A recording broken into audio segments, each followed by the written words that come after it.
बिहार में चुनावी शोर अब थम चुका है। मिथिलांचल, पूरा चंपारण और पूरा सीमांचल, पिछले कुछ दिनों से ये इलाके बड़े गर्म हैं। वहां के लोग रैलियां, रोड शो, लहराते हुए रंग बिरंगे झंडे, आपाधापी, ये सब कुछ देख रहे हैं। लाउड स्पीकर, हेलीकॉप्टर की गड़गड़ाहट, नेताओं के जरूरी और कुछ गैर जरूरी बयान, ये सब कुछ सुन भी रहे हैं। अब 2 दिन वो शांति के साथ सोचेंगे और ये तय करेंगे कि 11 तारीख को किसकी तरफ जाना है, किस ओर चले जाना है, मतलब किसकी बात उनको समझ में आई है, ये वो तय करेंगे। दोस्तों, आज प्रचार के अंतिम दिन 3-4 बड़ी बातें हुई। मोटे तौर पर ये सारी बातें धीरे धीरे आपके सामने रखता हूं। पहला तो यह हुआ कि तेजस्वी यादव ने आरक्षण का मुद्दा जोर शोर से उठाया और इसका जवाब बीजेपी और जेडीयू की तरफ से दिया गया।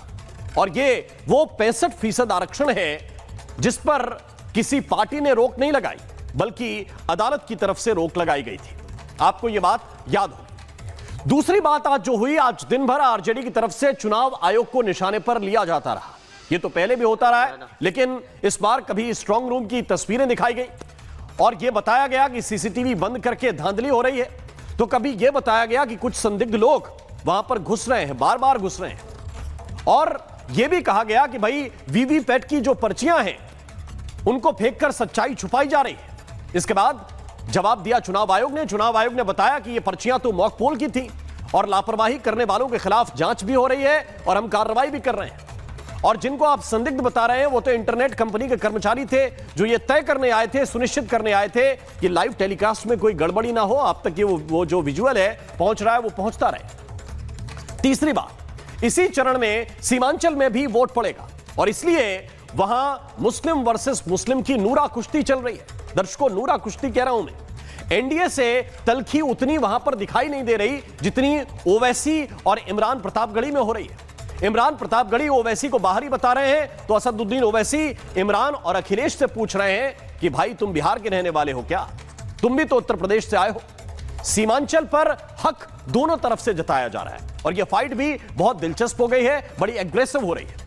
इस लड़ाई में बीजेपी अपने पुराने अंदाज में दम लगा रही है। केंद्रीय गृह मंत्री अमित शाह, उनको लगातार आप सुनिए, और वो लगातार घुसपैठिया वाला मुद्दा उठा रहे हैं और बार बार घुसपैठियों को बाहर निकालने के लिए हुंकार भी भर रहे हैं। और दूसरी तरफ बिहार में डिफेंस कॉरिडोर बनाने की बात भी बड़े जोर शोर से उठाते नजर आ रहे हैं। ये बताने की कोशिश कर रहे हैं कि जो गोला यहां पर बनेगा वो गोला पाकिस्तान को धुआं धुआं कर देगा। और ये जो जोर लगाया जा रहा है दर्शकों चारों तरफ से, ये यूं ही नहीं है। पहले दौर की जो वोटिंग है, जनता ने उसमें जो जोर लगाया है, नेता समझ गए हैं कि जनता अपने अधिकार को जान गई है, समझ गई है। पिछला जो चुनाव था वो बड़ा नेक टू नेक था, जो 121 सीटें थी, बड़ा नेक टू नेक चुनाव था। और 2020 का परिणाम आप देखेंगे तो यहां पर बिल्कुल लगभग बराबरी की सीटें आई थी और वहां पर वोटिंग हुई है 65%।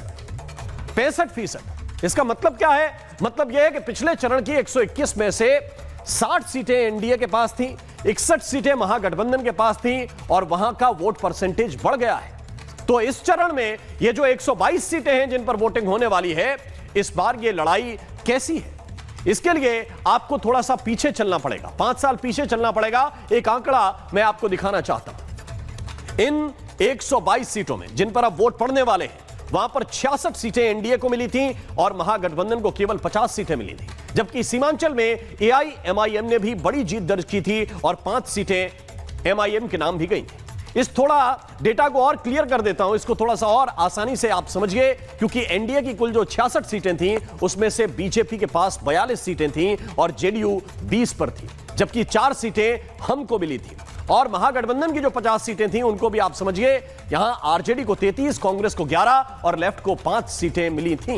यह स्थिति पूरी की पूरी थी।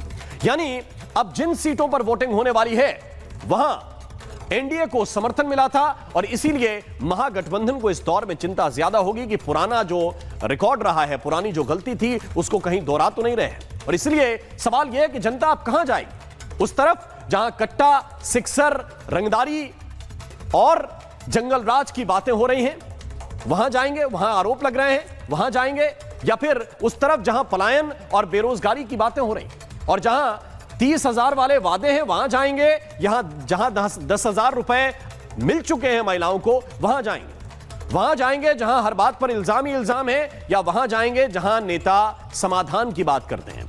यह वो चरण है जो यह तय करने जा रहा है कि किसकी सरकार बनेगी। और इसलिए दर्शकों, यह सवाल आपके सामने मैंने पहले ही रख दिया है कि वादे तो धुआंधार हैं, लेकिन बिहार ने क्या तय किया है, किसका है बिहार, यह तय होने जा रहा है।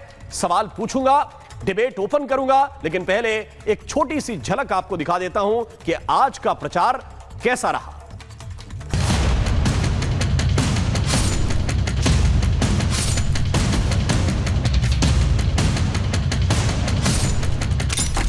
नब्बे से 2005 के बीच आए थे, हमें पशुओं का चारा डकार गए थे। इस बार आएंगे तो आपका राशन ही डकार जाएंगे। पूरे बिहार की जनता जो है आशीर्वाद दे रही है, इस बार बदलाव के लिए वोट किया है, आगे 11 तारीख को भी करेगी। कुछ नहीं आता क्या वोट चोरी हो गई, वोट चोरी हो गई। कोई चोरी नहीं है भैया भाई, नीयत में खोट है, हताशा है, निराशा है। कोशिश करने दीजिए, हमें पूरा भरोसा है बिहार पर कि बिहार इनको रंगे हाथों पकड़ेगा भी और इनको सजा भी देगा। जरा सी भी गलती हुई तो जंगल राज फिर से आ जाएगा। बिहार बदलाव के साथ साथ नौजवान मुख्यमंत्री बनाने जा रहा है। पर सिर्फ झूठ बोलकर भ्रम फैलाना और लोगों को डरा कर वोट हासिल करने की सोच, ये रणनीति गलत है। बिहार में बदलाव की शुरुआत जो पहले चरण में हुई है वो दूसरे चरण में देखने को मिलेगा। परिवर्तन है, महागठबंधन के कट्टा और जंगल राज को नकार दिया है।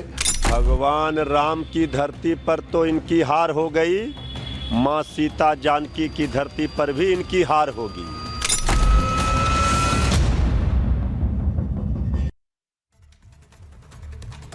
और आइए चर्चा की शुरुआत करता हूं। कुछ खास मेहमान हैं आपके साथ टीवी स्क्रीन पर, सबके सब एक साथ हैं। जयराम विप्लव हमें ज्वाइन कर रहे हैं, प्रवक्ता हैं बीजेपी के। हमारे साथ अनुप्रिया यादव हैं, स्पोक्स पर्सन हैं जेडीयू की। हमारे साथ AK वाजपेयी साहब हैं, प्रवक्ता हैं LJP-R के। बहुत बहुत स्वागत आप तीनों का। मेरे साथ इस वक्त इनके काउंटर में प्रोफेसर अनवर पाशा हैं, प्रवक्ता हैं RJD के। हमारे साथ देव ज्योति हैं जो प्रवक्ता हैं VIP के। और इस वक्त मेरे साथ अजय वर्मा हैं जो लीडर हैं कांग्रेस पार्टी के। बहुत बहुत स्वागत आप तीनों का भी। और अब ये आखिरी चरण है और इस आखिरी चरण में दम तो बहुत लगाया गया, लेकिन सवाल इस बात का है कि समाधान किस ओर है।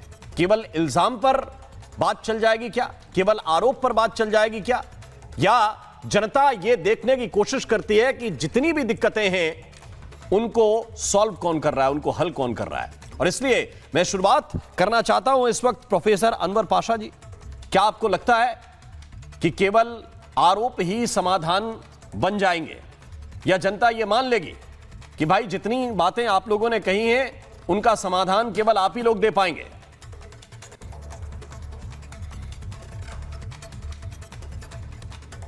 देखिए, पिछले आपने देखा कि पहले चरण के मतदान में जिस तरह से जनता ने एक साथ एकजुटता दिखाते हुए बम्पर वोटिंग की, उससे जनता के मूड का अंदाजा होता है कि जनता बदलाव के मूड में है, बदलाव चाहती है।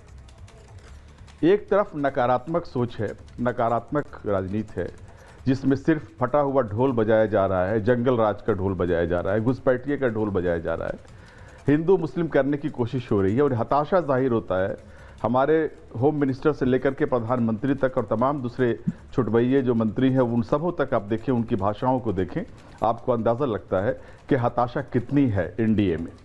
एनडीए में कुछ भी नहीं है ऐसा जो जनता की समस्याओं को सॉल्व करने के लिए ऑफर कर सके। 20 वर्षों का एंटी इनकम्बेंसी है इनके सर पर, इनके कंधे पर उसका बोझ है। जनता उससे बोझ से बाहर निकलना चाहती है। जनता त्राहित है, बेरोजगारी से त्राहित है, पलायन से त्राहित है। अशिक्षा, जिस तरह से बिहार में अशिक्षा का जो वातावरण है, जिस तरह से अशिक्षा बढ़ी है इस पूरे 20 वर्षों के उसमें, स्कूल जिस तरह से बंद हुए हैं, कॉलेज नहीं खुले हैं नए, यूनिवर्सिटीज़ नहीं खुली है नहीं,